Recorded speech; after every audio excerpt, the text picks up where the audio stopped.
अस्सलाम वालेकुम नाज़रीन, मैं हूं मरीम खान और आप देख रहे हैं पाक न्यूज टीवी।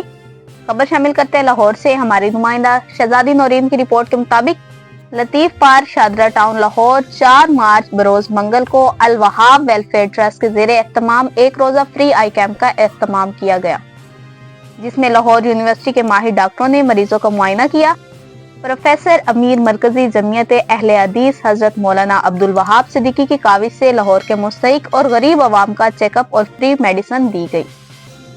लाहौर यूनिवर्सिटी के प्रोफेसर डॉक्टर खिजर बशीर साहब, डॉक्टर जफर साहब और डॉक्टर वासिफ साहब और उनके साथ उनकी लेडी डॉक्टर्स ने भी इस कार्य खैर में हिस्सा लिया।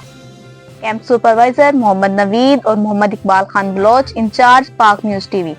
इलाके की गयूर अवाम ने कारी अब्दुल वहाब सिद्दीकी और लाहौर यूनिवर्सिटी के डॉक्टर हजरात का खुसूसी शुक्रिया अदा किया। अब तक के लिए इतना ही। मजीद खबरों के लिए देखते रहे पाक न्यूज टीवी।